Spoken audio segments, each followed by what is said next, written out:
सबसे ज़्यादा जो ज़रूरत है वो है भंडारण की, क्योंकि अनाज आप सबके घर में आ चुका है और आप चाहते हैं कि वर्ष भर बीज के लिए आप भंडारण करें, अपनी ज़रूरत के लिए भंडारण करें और खाद्यान्न के लिए भंडारण करें। तो किस तरह से करें भंडारण वैज्ञानिक विधि से, ताकि वर्ष भर वो रहे सुरक्षित।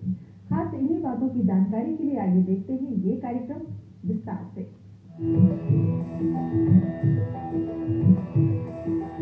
किसान भाइयों, वैज्ञानिक तरीके से अपने अनाज को सुरक्षित रखना बेहद जरूरी है। अनाज को सुरक्षित रखते वक्त कौन कौन सी बातों का रखें खास ख्याल, इस बात की अधिक जानकारी के लिए आज हमारे साथ है केंद्रीय भंडारण निगम के महाप्रबंधक आईसी चड्ढा जी। चड्ढा जी, आपका हमारे स्टूडियो में बहुत बहुत स्वागत है। चड्ढा जी, सबसे पहले ये जानना चाहेंगे कि अगर हमारे किसान भाई अपने स्तर पर अनाज का सुरक्षित भंडारण करना चाहते हैं तो वो किस प्रकार करें? किसान भाइयों को अपने स्तर पर अगर भंडारण करना हो तो सबसे मुख्यतः बात यह है कि जो भी अनाज वो भंडारण में लाएं वो सूखा हो और उसमें किसी प्रकार का फालतू जैसे पत्ते, डंठल, कंकर पत्थर वगैरह ना हो, और उसके बाद उस अनाज को साफ सुथरी बोरियों में भरा जाए। ऐसी बोरियों में नहीं भरा जाए जो कि पिछली बार इस्तेमाल करी गई हों, क्योंकि जो पुरानी बोरियों हैं वो अनाज को पेस्ट रह जाते हैं, कीड़े रह जाते हैं जो कि दोबारा अनाज को कीटग्रस्त कर सकते हैं।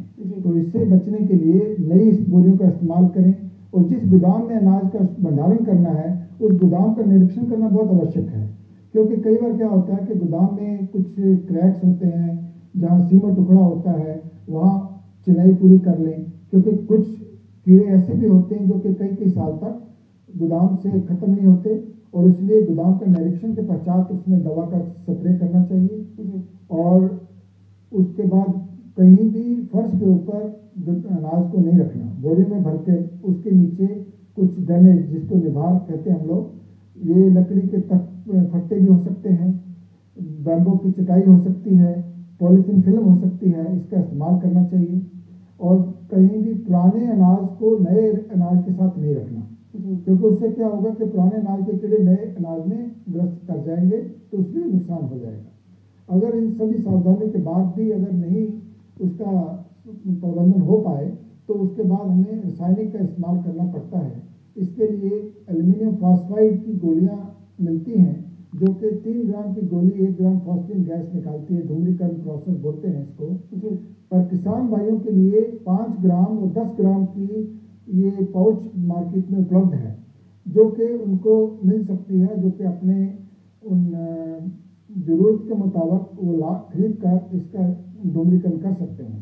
पर धूम्रीकरण फॉस्फेट गैस से बहुत प्रशिक्षण के बाद ही करना चाहिए, कहीं ऐसा ना हो कि कहीं गलत प्रयोग से दुर्घटना हो जाए, तो इसके बचने का भी ध्यान रखना बहुत जरूरी है। चड्ढा जी, अगर हमारे किसान भाई केंद्रीय भंडारण निगम के गोदामों में अपना खाद्यान्न रखते हैं तो उन्हें कौन कौन सी सुविधाएं मिलेंगी? केंद्रीय भंडारण निगम किसान भाइयों के लिए भंडारण शुल्क में 30% की छूट देता है जी। इसके अलावा अगर हमारी कुछ स्कीम है जिसमें हम लोग फार्मर एक्सटेंशन सर्विस स्कीम बोलते हैं, उस स्कीम के अंदर हमारे जो तकनीकी प्रशिक्षित अधिकारी होते हैं गांव-गांव में जाकर किसानों को अनाज के उचित भंडारण की व्यवस्था के बारे में बताते हैं, उसके रासायनिक विधियों का इस्तेमाल बताते हैं, उनको पूरी अनाज को अपने घर में सुरक्षित रखने के तरीके बताते हैं, और जो रसायन का इस्तेमाल करते हैं उसमें भी 10% की छूट देते हैं।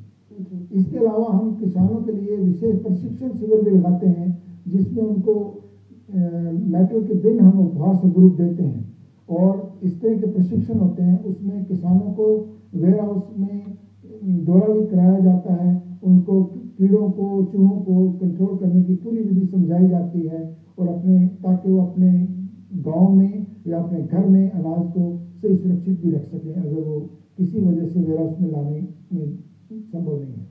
चड्ढा जी, हमारे बहुत से किसान भाई बहन ऐसे भी हैं जो मिट्टी के बर्तनों में और जमीन के नीचे ही अनाज का सुरक्षित भंडारण करते हैं। अगर वो ऐसा करते हैं तो उन्हें किन किन बातों का ख्याल रखना चाहिए और ये कहाँ तक उचित है? मुख्यतः बात यह है कि किसान भाई जहाँ भी अनाज को रखें जी, उस अनाज को सीलन से बचाएं, क्योंकि सीलन ही एक ऐसी चीज है जिसकी वजह से कीड़ों का प्रचलन शुरू होता है जी। अगर वो नीचे गोदाम जमीन के अंदर रखते हैं तो उसमें अगर सीलन प्रतिरोधक नहीं है तो अनाज जल्दी खराब हो जाएगा। और उसके अलावा अगर आपने कुछ लंबे समय के लिए रखना है तो उसको धूम्रीकरण ही करना उपाय है। वो फॉस्फिन या एल्यूमिनियम फॉस्फाइड जो मैंने अभी रसायन का नाम बताया, इसका धूम्रीकरण वो कर सकते हैं। उससे काफी देर तक इसको बचाव किया जा सकता है। हमारे किसान भाई अगर केंद्रीय भंडारण निगम के गोदामों में खाद्यान्न रखते हैं तो इसके लिए बैंक द्वारा ऋण की क्या व्यवस्था है? आजकल ये है कि जब से warehousing development regulatory authority की स्थापना हुई है जी। उसके अनुसार जो रजिस्टर्ड वेयर हाउसेज हैं, जो पंजीकृत वेयर हाउस हैं, वो एक नेगोशिएबल वेयर हाउस रिसिप्ट देते हैं। केंद्रीय भंडारण निगम के इस समय 180 वेयर हाउस हैं, केंद्र हैं पूरे भारतवर्ष में, जो कि पंजीकृत रिसिप्ट इशू करते हैं। इस रिसिप्ट के ऊपर बैंकों से आसान दरों पे ऋण मिल जाता है। आपको शायद जानकारी होगी कि जो छोटे और सीमांतकारी किसान हैं उनको किसान कार्ड इशू होता है। वो किसान कार्ड में उनको 7% क्रॉप लोन मिलता है। उसी क्रॉप लोन की दर से भंडारण में भी उनको लोन मिल सकता है, जो कि उनकी कुल जिनिस की वैल्यू का 70 से 80% तक हो सकता है। तो ये एक बहुत बड़ी किसानों के लिए सुविधा है, जिसके अनुसार उनको बिचौलिए के ऊपर निर्भर नहीं रहना पड़ता। चड्डा जी, अगर हमारे किसान भाई बहन घर में ही अनाज का सुरक्षित भंडारण करते हैं तो उन्हें कौन कौन सी स्प्रे करना चाहिए या कौन कौन सी दवाइयाँ लगानी चाहिए? अनाज के जिस गोदाम में अनाज का भंडारण करना हो, उस गोदाम में मालेथिया नामक रसायन का स्प्रे किया जा सकता है और इसका मात्रा है 30 मिलीलीटर मालेथिया 50 सीसी को 3 लीटर पानी में मिला के पूरे गोदाम में स्प्रे कर दिया जाए और इससे जहाँ भी कोई छुपे कीड़े भी होंगे वो भी कंट्रोल हो जाएंगे। स्प्रे करने वक्त सबसे ज़्यादा महत्वपूर्ण बात यह है कि सही मात्रा और सही रसायन का इस्तेमाल किया जाए। चड्डा जी, आपने हमारे किसान भाई बहनों को इतनी महत्वपूर्ण जानकारी दी, इसके लिए आपका बहुत बहुत धन्यवाद।